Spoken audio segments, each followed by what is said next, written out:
The scream stopped at exactly 3:17 in the morning, swallowed by Louisiana marsh fog so thick it moved like living smoke. Somewhere beneath the black water and cypress roots, another traveler had learned the terrible truth about the shortcut through Marrowburn territory.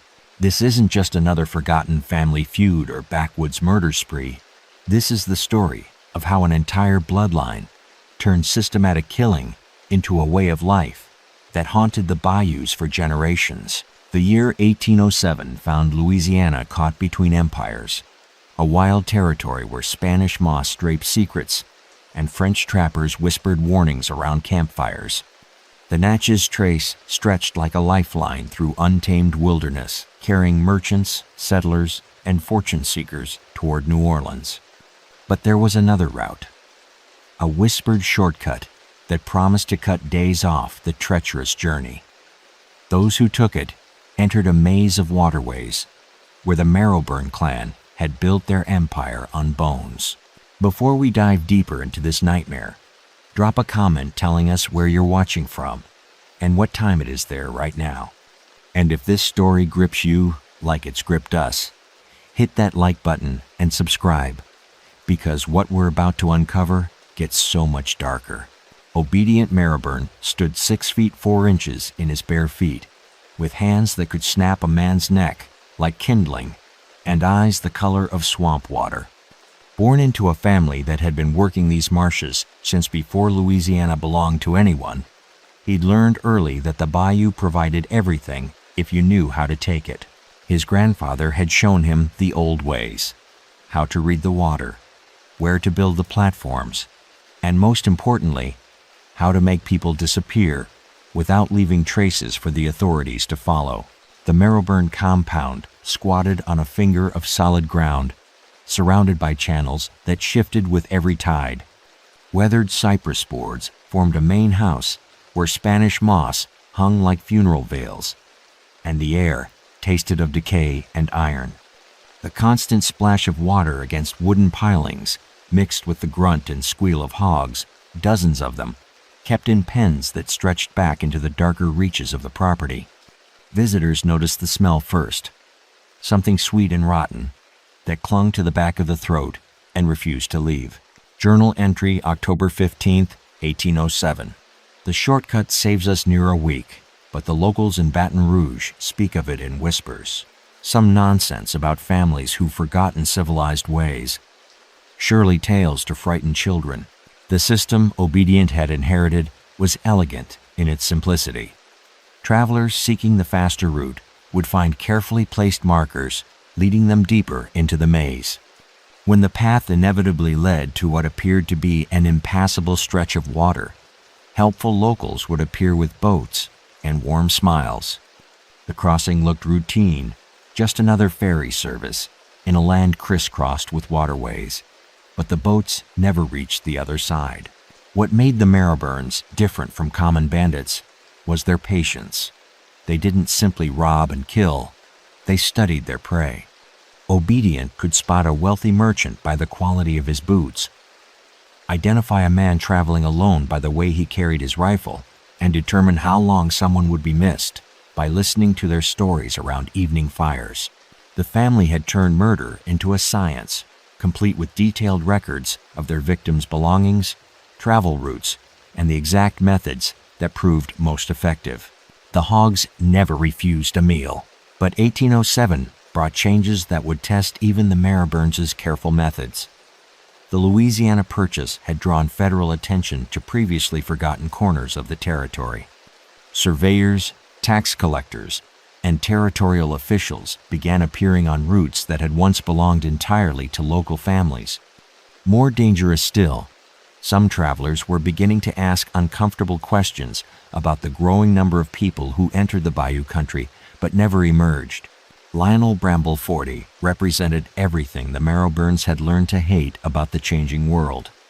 A territorial surveyor from Virginia, he arrived in October with letters of introduction from Governor Claiborne himself and an unhealthy curiosity about local customs. Unlike the typical merchants and settlers who passed through seeking only quick passage, Brambleforth wanted to map the waterways, catalog the families, and understand how commerce moved through the region. When Bramblefort's official party made camp at the edge of Marylebone territory, Obedient faced a choice that would determine his family's survival: kill a federal official and risk bringing the full weight of territorial authority down on their heads, or allow him to discover secrets that would destroy them just as surely. The decision Obedient made that October night would transform the Marylebones from successful local predators into something far more dangerous. But first, he needed to understand exactly how much Lionel Brambleforte already knew, and whether the surveyor had shared his suspicions with anyone who might come looking. Lionel Brambleforte's lantern cast dancing shadows across pages that should never have existed, his hands trembling as he read names, dates, and descriptions that turned his blood to ice water. The territorial surveyor had stumbled upon the most methodical record of mass murder in American history. Understanding how a family could systematically kill for decades requires seeing through the eyes of the man who first documented their crimes and recognizing how close he came to becoming another entry in their ledger. The morning of October 18th, 1807, found Brambleforte working alone in his canvas field tent, spread with maps and measurement tools.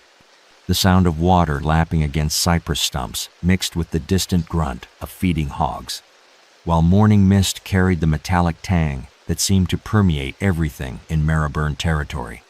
He'd been surveying the waterways for 3 days, noting discrepancies between local accounts and the actual geography, when his compass readings led him to a disturbing discovery. Every local guide had steered him away from certain channels, claiming they were too shallow or led nowhere useful.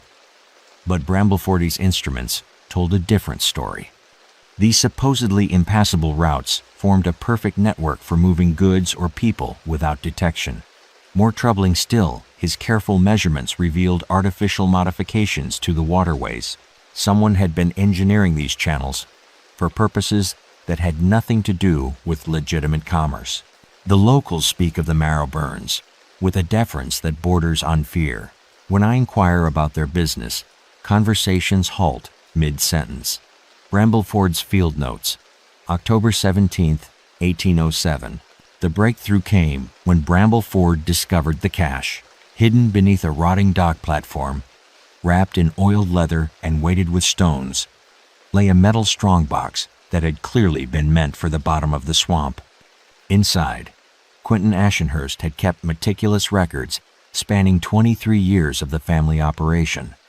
Each page documented victims with the cold precision of a merchant's inventory, physical descriptions, estimated wealth, methods of disposal, and most chilling of all, detailed notes on which body parts proved most useful for different purposes. Ashenhurst had served as the family's record keeper until his death the previous winter, and his obsessive documentation revealed the true scope of the Marylebone enterprise. They weren't random killers striking when opportunity arose. They were running a sophisticated operation that had claimed over 200 lives since 1784. The records showed patterns that made Brambleforte's stomach lurch. Seasonal peaks corresponding to heavy travel periods, careful analysis of which victims might be missed quickly, and ongoing refinements to their methods based on what worked most efficiently. The surveyor spent hours copying the most damning entries, his hand cramping as he transcribed evidence that could hang an entire family. But as the afternoon wore on, a more immediate terror began to settle over him. If the Marylebones had killed over 200 people without consequence, what would stop them from adding one territorial surveyor to their count? The hogs were always hungry. Brambleforte's training had taught him to observe and document, but nothing had prepared him for the moment he realized he was being watched. The feeling started as a prickle between his shoulder blades, the sensation of eyes tracking his movements from the dark spaces between the trees. When he finally looked up from the records, Barnabas Hollowden stood not 30 yards away, motionless as a hunting heron. Hollowden represented the second generation of Marylebone killers, Obedient's younger brother, who had refined the family's methods with innovations that made their crimes even more efficient. Where obedient relied on brute strength and intimidation, Barnabas had developed a talent for appearing harmless, a soft-spoken man who could convince travelers that a detour through dangerous waters was actually for their own safety. The two men stared at each other across the clearing, both understanding that this moment would determine whether Brambleford lived to file his report. The surveyor's hand moved slowly toward his rifle, while Barnabas remained perfectly still, calculating distances and possibilities with the patience of a predator who had never missed his prey. What happened in the next 60 seconds would depend entirely on which man better understood the game they were playing. Brambleford had evidence that could destroy the Marrowbeards, but Barnabas had home field advantage and decades of experience making problems disappear. The surveyor's survival would require outthinking a family that had turned murder into an art form. But Brambleford possessed one advantage the Marrowbeards hadn't counted on. He'd already hidden copies of the most damning records where even they couldn't reach them. The question was whether he could stay alive long enough to reveal where those copies were hidden, and whether anyone would believe the truth about what the Marrowbeard family had been doing in the Louisiana Bayou for over 20 years. Barnabas Hollidan's smile never wavered as he stepped over Brambleford's surveying equipment, his boots crushing compass roses and careful measurements into the mud. The soft splash of his footsteps, mixed with the distant squealing of hogs and the wet whisper of Spanish moss brushing against weathered cypress bark. What happened next would determine whether the Marrowbeard killing machine could adapt to survive federal scrutiny, or whether decades of careful murder would finally face consequences. Brambleford's rifle remained within reach, but both men understood that drawing it would mean immediate death. Barnabas had spent 23 years perfecting the art of making armed men hesitate just long enough to become victims. His approach was methodical: close the distance while appearing non-threatening, engage in seemingly casual conversation, then strike when the target's guard dropped. The surveyor's survival depended on recognizing the pattern before it completed. "Fine morning for map making," Barnabas said, his voice carrying the lazy drawl of someone discussing weather rather than murder. "Though I reckon you've been finding some interesting features that ain't on any official charts." The territorial surveyor forced his breathing to remain steady, knowing that showing fear would trigger whatever predatory instincts kept the Marrowbeards alive in this hostile wilderness. "Just documenting waterways for the territorial government. Standard procedure after the purchase." Barnabas nodded thoughtfully, as if considering the bureaucratic complexities of federal oversight.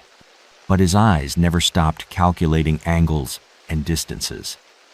Funny thing about documentation, sometimes a man discovers information that's more valuable kept private than shared with distant authorities. October 19th, 1807. Attempted bribery by local criminal element. Subject possesses detailed knowledge of territorial survey objectives. The note Brambleford would later write captured none of the terror he felt during those moments. The negotiation that followed revealed how the Marrowbeard family had survived federal attention for over 2 decades. They didn't simply kill everyone who threatened them. They evaluated each threat and responded with precisely the level of force required. Barnabas understood that murdering a territorial surveyor would bring investigators who couldn't be intimidated or disappeared, but he also knew that Brambleford's evidence could destroy everything his family had built. What emerged was a bargain that neither man wanted, but both needed. Brambleford would modify his official survey to avoid the most sensitive areas of Marrowbeard territory, describing certain channels as impassable or unsuitable for commerce. In exchange, the family would redirect their operations away from federally protected travel routes and limit their activities to victims who wouldn't be missed by territorial authorities. Some compacts are written in blood. The agreement satisfied neither party, but it bought time for both sides to prepare for the inevitable confrontation. Brambleford returned to Baton Rouge with a survey that concealed more than it revealed, while the Marrowbeards began adapting their methods to a world where federal oversight was becoming impossible to avoid. But the surveyor had underestimated Augustus Graymere, Obedience's eldest son, who possessed his father's ruthless pragmatism, combined with an intelligence that bordered on genius. While Barnabas negotiated with Brambleforty, Augustus was already implementing changes that would transform the family operation from a local killing enterprise into something far more sophisticated and dangerous. The younger Marylebone had spent months studying federal procedures, learning how territorial investigations worked, and identifying the weaknesses that could be exploited. He understood that the family's survival required more than hiding from authorities they needed to appear legitimate while continuing their bloody business. Augustus had developed a plan that would give the Marylebones protective cover while actually expanding their opportunities for murder. The key was shifting from random predation to targeted elimination. Instead of killing any traveler who stumbled into their territory, the family would begin accepting contracts to eliminate specific individuals for wealthy clients throughout the Louisiana territory. Political enemies, business rivals, inconvenient witnesses, all could disappear into the Bayou maze, while the Marylebones collected payment from people powerful enough to shield them from investigation. Augustus had already identified their first client, a plantation owner near New Orleans who needed a business partner to suffer a fatal accident during a routine trading expedition. The contract would pay enough to sustain the family for months while establishing connections that could protect them indefinitely. But implementing this transition required eliminating the one person who knew too much about their previous operations. Lionel Brambleforty had served his purpose as an unwitting negotiator, but his continued existence posed an unacceptable risk. The surveyor's copies of Quentin Ashenhurst's records remained hidden somewhere beyond the family's reach, creating a permanent threat that no agreement could neutralize. Augustus was already moving to solve that problem, with methods that would make his father's brutal directness seem merciful by comparison. Augustus Graymere's blade slid between Bramblefort's ribs with surgical precision, finding the heart on the first thrust, while the surveyor's final breath fogged in the October chill. The territorial official's body would sink into quicksand that had been carefully prepared for exactly this purpose. This wasn't just another murder. It was the moment the Marylebone family evolved from swamp predators into something that would reshape killing for profit across the entire Louisiana territory. The elimination of Lionel Brambleforty required methods far more sophisticated than the family's usual techniques. Augustus couldn't simply make the surveyor disappear, because federal authorities would send investigators to determine what had happened to their missing official. Instead, he needed to create a convincing accident that would close the case while eliminating the threat Brambleforty represented. The plan unfolded over 6 days in late October 1807. Augustus began by studying Bramblefort's movements, learning his habits, and identifying the precise moment when the surveyor would be most vulnerable. The territorial official had established a routine of checking measurement markers each morning at dawn, working alone while his assistants prepared equipment back at the main camp. This isolation created the perfect opportunity for what Augustus had in mind. Territorial surveyor Lionel Brambleforty disappeared while conducting routine measurements in treacherous swamp terrain, presumed drowned after falling into quicksand pit. Body not recovered. Official Federal Report, November 2nd, 1807. The quicksand pit that claimed Brambleforty had been engineered over several months by Crispin Thornleyson, a Marylebone cousin who possessed an almost supernatural understanding of swamp geology. Crispin had identified a natural depression where water table fluctuations created unstable ground, then modified the area to ensure that anyone who fell in would sink completely within minutes. The location was perfect, close enough to Bramblefort's survey route to seem plausible, but positioned where the body would never surface. But Augustus's true innovation wasn't in the method of murder. It was in how he used Bramblefort's death to establish the family's new business model. Before killing the surveyor, he'd spent weeks cultivating a relationship with Alphonse Brackenvale, a wealthy cotton broker from New Orleans who had been seeking a discreet solution to a business problem. Brackenvale's partner in a lucrative government supply contract had been threatening to expose irregularities in their billing practices unless he received a larger share of the profits.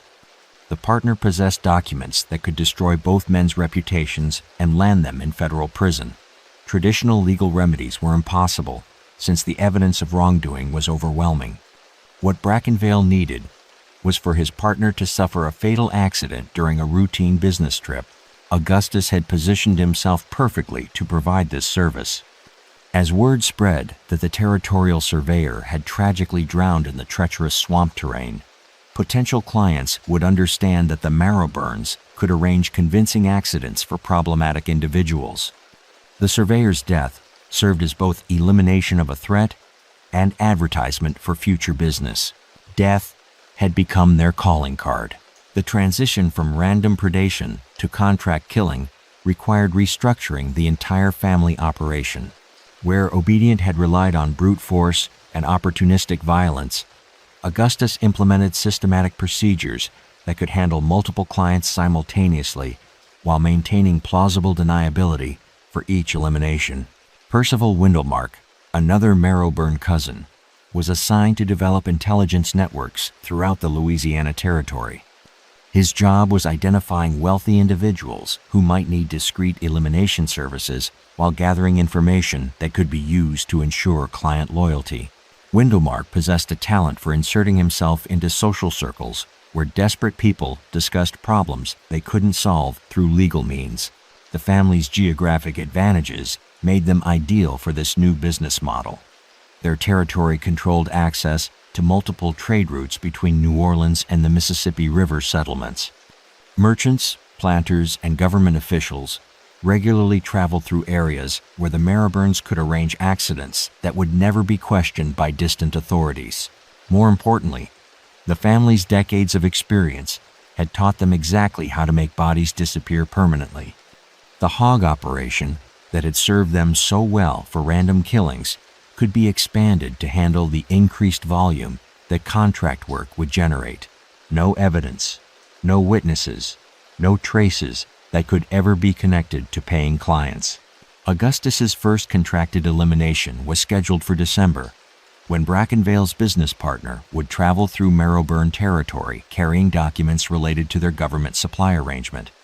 The partner would suffer a robbery gone wrong, with bandits killing him for the substantial cash he'd been carrying to purchase cotton. The documents would disappear along with the body, while Brackenvale's payment would establish the family's reputation among wealthy clients who needed similar services. But Augustus had underestimated how quickly word of their new business model would spread through Louisiana's network of corrupt officials, desperate planters, and ambitious merchants. By November, approaches were coming from clients throughout the territory, each seeking elimination services for enemies, partners, witnesses, or competitors who threatened their interests. The demand was so overwhelming that Augustus realized the family couldn't handle it alone. They would need to recruit additional operatives while maintaining the security that had kept them alive for over 20 years. The solution he developed would transform the Marrowburns from a single-family operation into the center of a killing network that stretched across multiple states. But first, they needed to prove their capabilities by completing Brackenvale's contract without leaving any traces that could expose their new enterprise to federal investigation. The cotton broker's scream cut through December morning fog as quicksand claimed his legs, but Augustus Graymere felt only satisfaction watching their first contracted killing unfold with mechanical precision. The sound of struggling mixed with distant water birds and the wet slap of cypress branches, while morning mist carried the scent of decay that had become the Marrowburn signature. This execution would prove that systematic murder could be transformed into a thriving business enterprise and demonstrate how quickly evil spreads when it offers solutions that civilized society cannot provide. Brackenvale's business partner had followed the planned route exactly, traveling alone through Marrowburn territory with documents that could have destroyed 2 political careers and a lucrative government contract. The man had been cautious but not paranoid. carrying a pistol for protection against common bandits while remaining oblivious to the sophisticated trap that had been prepared specifically for his elimination. Augustus had spent weeks engineering the perfect accident. The route had been modified to force the victim toward a carefully prepared section of swamp, where natural quicksand had been enhanced with additional mud and debris. Wooden planks that appeared solid would collapse under weight, dumping the victim into a pit from which escape was impossible. To any investigator, it would appear that an inexperienced traveler had made a fatal mistake in treacherous terrain. December 15, 1807. Memphis cotton broker presumed drowned after horse found wandering near quicksand bog. Personal effects recovered. Suggest robbery by unknown bandits. Paris Sheriff's Report. The elimination generated immediate results that exceeded Augustus's expectations. Alphonse Brackenvale paid the agreed fee without question. But more importantly, he began referring other wealthy clients who faced similar problems. Word spread through Louisiana's network of corrupt officials and desperate merchants that certain difficulties could be resolved through discreet channels, with accidents befalling problematic individuals who traveled through remote areas. By February of 1808, the Marrowburn family was receiving inquiries from clients throughout the Mississippi River Valley. A plantation owner in Natchez needed an overseer eliminated after the man discovered irregularities in slave trading records. A shipping merchant in New Orleans wanted his partner to suffer a fatal accident before an audit revealed missing cargo.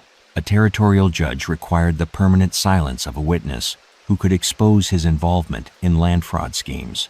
Each contract followed the same pattern: careful planning, engineered accidents, and complete elimination of evidence. The family's decades of experience making people disappear permanently gave them advantages that no competitor could match. They understood swamp geography better than any federal investigator, controlled territory where authorities rarely ventured, and possessed facilities for disposing of bodies that would never be discovered. Blood had become their currency, but managing this expansion required recruiting additional operatives while maintaining the security that had protected the family for over 20 years. Augustus solved this challenge by identifying distant relatives and trusted associates who possessed the necessary skills and moral flexibility to participate in systematic murder for profit. The recruitment process revealed how extensively networks of violence and corruption had penetrated Louisiana society. Many of the men Augustus approached had already been involved in killings, duels, slave rebellions, conflicts with Native American tribes, or simple murders disguised as accidents. What the Marrowburns offered was organization, planning, and most importantly, steady income from clients who could afford to pay well for professional elimination services. Crispin Thornleyson proved particularly valuable in expanding operations beyond the family's immediate territory. His knowledge of swamp geography allowed him to identify locations throughout southern Louisiana where accidents could be arranged for traveling victims. More importantly, his connections among fur trappers and river pilots provided intelligence about potential targets and their movement patterns. Percival Windlemark established himself in New Orleans, cultivating relationships among wealthy merchants, government officials, and plantation owners who might require elimination services. His social skills and legitimate business interests gave him access to circles where desperate people discussed problems they couldn't solve through legal means. Windlemark became expert at identifying clients who possessed both the motivation and resources to pay for professional murder. The network's geographic spread created multiple advantages beyond simply expanding the client base. Victims could be eliminated far from their home territories, making investigations more difficult for local authorities. Evidence could be distributed across multiple parishes, preventing any single sheriff from developing a complete picture of the operation's scope. Most importantly, the family could offer clients alibis by ensuring that contracted killings occurred while the paying party was visibly present in distant locations. What disturbed Augustus more than the moral implications of systematic murder was how quickly the business model attracted imitators throughout the Louisiana Territory. By spring of 1808, reports were circulating of similar operations in Arkansas, Mississippi, and western Tennessee. The Marrowburns had demonstrated that professional killing could be profitable, and other criminal families were attempting to replicate their success. Competition threatened everything Augustus had built. Rival operations lacked the Marrowburns' experience and geographic advantages, leading to sloppy executions that attracted federal attention. Worse still, some competitors were attempting to underbid established contracts, creating price wars that could destroy the entire industry's profitability. The solution Augustus developed would consolidate his family's control over contract killing throughout the Mississippi River Valley while eliminating competitors who threatened their monopoly. But implementing this plan would require a level of violence that even the Marrowburns had never attempted, targeting not just individual victims, but entire criminal organizations that dared to compete with their enterprise. The war for control of systematic murder was about to transform the Louisiana Bayou into a battlefield where only the most ruthless family would survive. The first competitor's body hung from a cypress branch, like a grotesque wind chime swaying in the humid August breeze, while Augustus Graymere carved territorial warnings into the surrounding trees. The metallic scent of blood mixed with rotting vegetation and stagnant water, creating an atmosphere that would haunt these waterways for decades. Understanding how the Marrowburns maintained their monopoly on systematic murder requires witnessing the brutal campaign they waged against anyone who dared compete with their enterprise. The challenge to Marrowburn dominance emerged from an unexpected source: the Thibodeau family of western Louisiana, who had been operating a smaller but successful elimination service focused on Acadian settlements along the Gulf Coast. Led by Émile Thibodeau, a former pirate who understood violence and organization, they had begun accepting contracts that traditionally belonged to Augustus's network. The conflict escalated through spring and summer of 1808, beginning with subtle territorial disputes and evolving into open warfare that turned the Louisiana Bayou into a killing ground. Both families possessed advantages that made direct confrontation extremely dangerous. The Thibodeau operation had maritime connections that could move victims and evidence via Gulf Coast shipping routes, while the Marrowburns controlled inland waterways that connected to the Mississippi River system. August 12, 1808. Multiple bodies discovered in territorial waters. Territorial governor requests federal assistance investigating organized violence between criminal families. Federal marshal's correspondence. Augustus's response to the Thibodeau challenge revealed how completely the contract-killing business had transformed his family's operations. Where his father, Obedient, had relied on individual cunning and brute force, Augustus commanded a network of operatives who could coordinate simultaneous strikes across multiple parishes. The war he launched wasn't just about eliminating competitors. It was about demonstrating that challenging Marrowburn authority carried consequences that extended far beyond simple business rivalry. The campaign began with intelligence gathering that would have impressed military strategists. Percival Windlemark's contacts in New Orleans provided detailed information about Thibodeau family movements, client relationships, and operational procedures. Crispin Thornlayson's knowledge of swamp geography allowed the Marrowburns to identify locations where Thibodeau operatives were most vulnerable to ambush. Most importantly, Augustus had infiltrated his competitor's organization by recruiting disaffected members who provided inside information about planned eliminations.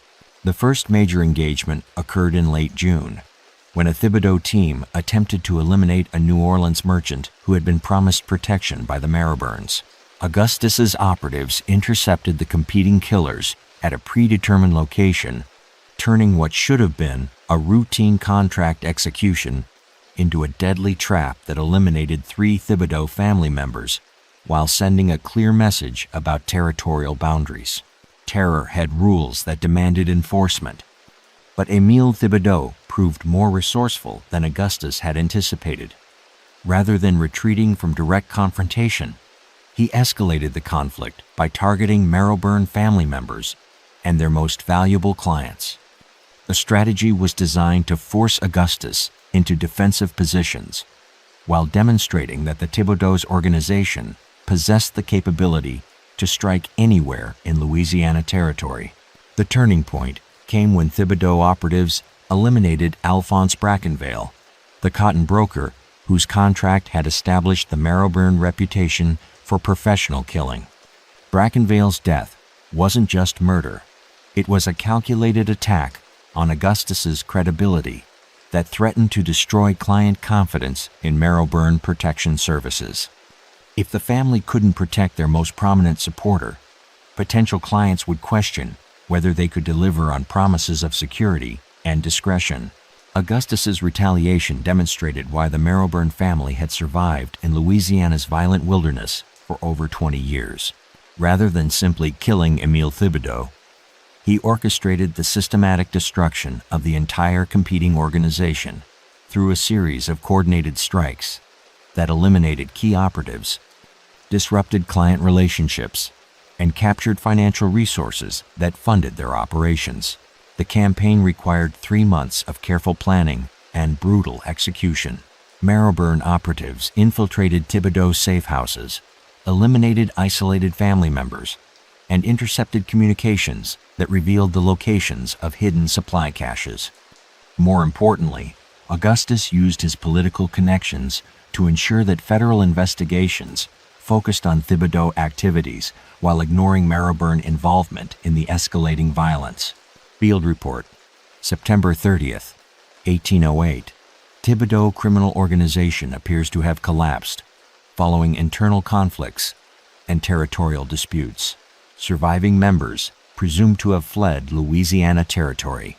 The destruction of their primary competitors established the Marrowburns as the undisputed authority on contract killing throughout the Mississippi River Valley. But victory came with consequences that Augustus hadn't anticipated. The level of violence required to eliminate the Thibodeau organization had attracted federal attention that threatened to expose the entire network's operations. More troubling still, the war had created power vacuums in areas previously controlled by competitors, leading to chaotic violence as smaller criminal families attempted to claim territory without possessing the organizational skills necessary for systematic murder. The resulting bloodshed was drawing investigators, federal marshals, and military attention to regions where the Marrowburns needed to operate with invisibility. Augustus realized that consolidating control over contract killing had made his family more powerful, but also more vulnerable. Their success had created expectations among clients and competitors that required constant demonstration of capability and ruthlessness. Any sign of weakness would invite challenges from criminal organizations throughout the territorial frontier. The solution he developed would transform the Marrowburns from regional crime family into something approaching a shadow government that controlled life and death decisions across multiple states. But implementing this transformation would require Augustus to make choices that would forever change not just his family's operations, but the fundamental nature of violence and power in the American frontier. The boy who had grown up feeding bodies to hogs was about to become the architect of the most sophisticated criminal enterprise in American history. Federal Marshal Thomas Whitmore's boots splashed through ankle-deep marsh water as he counted the 7th skull, its yellowed surface gleaming in autumn sunlight like a terrible promise of justice finally arriving. The creak of wagon wheels, mixed with buzzing insects and the distant splash of alligators, while morning air carried the sickly sweet stench of mass graves being disturbed for the first time in decades. This discovery would expose how the Marrowburn killing machine had grown into something that threatened the very foundations of territorial law, and reveal why some evil becomes too organized for any authority to destroy. By 1810, Augustus Graymere commanded a criminal enterprise that stretched from New Orleans to Memphis, with operatives positioned throughout the Mississippi River Valley, and clients that included territorial governors, federal judges, and wealthy merchants who had discovered that certain problems could only be solved through professional elimination. The network generated enough revenue to purchase political protection, judicial influence, and military intelligence that kept federal investigations focused on smaller criminal families, while the Marrowburns operated with virtual impunity. The family compound had evolved into a fortress disguised as a legitimate trading post, complete with warehouses, docking facilities, and residential quarters that could house dozens of operatives between assignments. Visitors saw a prosperous business operation that facilitated commerce between remote settlements and major markets. They never suspected that the real merchandise being processed was human lives, converted into profit through systematic murder that had claimed over 400 victims in 3 years. The Marrowburn Trading Company has established itself as an essential component of territorial commerce, providing services that connect isolated communities with broader economic opportunities. Territorial Commerce Commission Report, April 18, 10. Augustus had solved the fundamental challenge that destroyed most criminal organizations: how to grow large enough to generate substantial profits while remaining invisible to law enforcement. His solution involved creating multiple layers of legitimate business activity that concealed the elimination services while providing cover for the movement of operatives, weapons, and evidence throughout the territory. The trading post operation gave Marrowburn family members plausible reasons to travel extensively, meet with wealthy clients, and maintain facilities where victims could be processed without arousing suspicion. More importantly, the legitimate business-generated documentation that could withstand federal scrutiny while providing alibis for family members during contracted eliminations.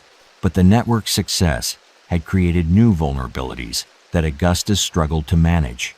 The sheer volume of elimination contracts required recruiting operatives whose loyalty couldn't be guaranteed through family connections. Some of these hired killers possessed the skills necessary for professional murder, but lacked the discipline and discretion that had kept the Marrowburns alive for over 20 years. Power demanded sacrifices that destroyed the powerful. The crisis that would ultimately expose the entire operation began with Percival Windelmark's recruitment of Jacques Boudreau, a former soldier who possessed exceptional talents for violence, but suffered from what military surgeons termed battle madness, a condition that made him unpredictably violent during periods of stress. Windelmark had been impressed by Boudreau's combat experience and willingness to accept assignments that other operatives considered too dangerous. The problem became apparent during a routine elimination contract in Baton Rouge, where Boudreau was assigned to arrange an accident for a territorial official who had been investigating irregularities in government supply contracts. Instead of engineering a discreet drowning or apparent robbery, Boudreau tortured his victim for hours before finally killing him in ways that made the death obviously deliberate murder rather than criminal mishap. The brutal execution attracted exactly the kind of federal attention that Augustus had spent years avoiding. Territorial authorities couldn't dismiss the official's death as accidental, leading to investigations that began uncovering connections between multiple suspicious deaths throughout Louisiana. More dangerous still, Boudreau's mental instability made him unreliable under pressure, creating the possibility that he would reveal network operations if captured and interrogated. Augustus faced the most difficult decision of his criminal career: eliminate a valued operative whose psychological breakdown threatened the entire enterprise, or attempt to manage someone whose unpredictability could destroy everything the family had built. The choice was complicated by Boudreau's extensive knowledge of network operations, client relationships, and the locations where evidence from hundreds of eliminations had been disposed. The solution Augustus implemented revealed how completely his moral compass had been destroyed by years of systematic murder. Rather than simply killing Boudreau, he decided to use the unstable operative's final assignment to eliminate multiple threats simultaneously while creating a spectacular diversion that would redirect federal attention away from Marrowburn operations. The plan required convincing Boudreau that his next target was Federal Marshal Thomas Whitmore, the investigator whose inquiries were getting uncomfortably close to exposing network activities. In reality, Augustus intended for Boudreaux's assassination attempt to fail, resulting in the operative's death, while providing Whitmore with false evidence that would lead federal investigations toward competing criminal families rather than the Marrowburns. What Augustus hadn't anticipated was that Marshal Whitmore possessed investigative skills that made him far more dangerous than previous federal officials who had attempted to penetrate Louisiana's criminal networks. The marshal had spent months developing sources among local criminals, mapping connections between suspicious deaths, and identifying patterns that pointed directly toward the Marrowburn organization. When Boudreaux's assassination attempt failed as planned, Whitmore used the captured operative's confessions to expose the full scope of the killing network. Federal raids throughout the Mississippi River Valley netted dozens of operatives, substantial evidence of systematic murder, and most damaging of all, client lists that implicated wealthy individuals and government officials throughout the Louisiana Territory. The investigation that followed would destroy the criminal empire Augustus had spent years building, but it would also reveal something that terrified federal authorities more than the murders themselves. The Marrowburn network had become so deeply embedded in territorial politics and commerce that eliminating it threatened to collapse entire sectors of the Louisiana economy that depended on the services the family provided. Some forms of evil become too useful to destroy completely, leaving only the option of driving them deeper underground, where they continue growing in darkness. The federal raids struck at dawn on November 15, 1810, but Augustus Graymere had already vanished into the deepest channels of the Bayou, taking with him the most damning records and the core family members who knew every secret of their 23-year killing enterprise. The splash of federal boats mixed with shouting voices and the crash of doors being splintered, while morning mist carried the acrid smell of gunpowder and the metallic tang of spilled blood. This wasn't the end of the Marrowburn legacy. It was the moment their methods evolved beyond federal reach and embedded themselves so deeply in American criminal culture that they could never be completely destroyed. Marshal Whitmore's investigation had been more successful than anyone anticipated, but also more limited than federal authorities were willing to admit. The raids netted 47 operatives, substantial evidence of systematic murder, and client lists that implicated over 200 wealthy individuals throughout the Mississippi River Valley. But the core Marrowburn family members had escaped with their most valuable assets: decades of experience, established networks, and detailed knowledge of how systematic murder could be disguised as legitimate business activity. Augustus had prepared for this possibility since the network's earliest days, establishing escape routes and safe houses throughout the Louisiana wilderness that could shelter the family indefinitely. More importantly, he had distributed the most sensitive records and substantial financial resources to locations where federal authorities could never locate them, ensuring that the family could rebuild their operations even if the immediate enterprise was destroyed. Federal raids have disrupted organized criminal activity throughout Louisiana Territory, but key figures remain at large. Investigation continues. Final report, December 1810. The trials that followed revealed how completely the Marrowburn network had penetrated territorial society. Dozens of wealthy clients were convicted of conspiracy to commit murder, while government officials lost their positions after being exposed as participants in systematic elimination schemes. The scandal reached all the way to the territorial governor's office, where records showed that some of the highest-ranking officials had used Marrowburn services to eliminate political enemies and inconvenient witnesses. But the convictions also demonstrated the limitations of federal justice in frontier territories where corruption had become endemic. Many of the most powerful clients negotiated reduced sentences or pardons in exchange for information about competing criminal organizations. Others simply relocated to different states where their wealth and connections protected them from prosecution. The systematic murder industry had become too valuable to eliminate completely, ensuring that demand for professional killing would continue even after the Marrowburn network's collapse. Percival Windelmark's testimony provided the most disturbing insights into how the family had operated.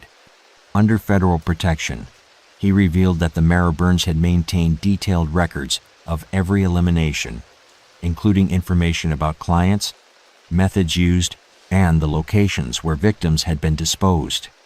These records served both as insurance against client betrayal and as a training manual for future operatives who needed to understand which techniques proved most effective for different types of targets. Some knowledge spreads like infection through willing hosts.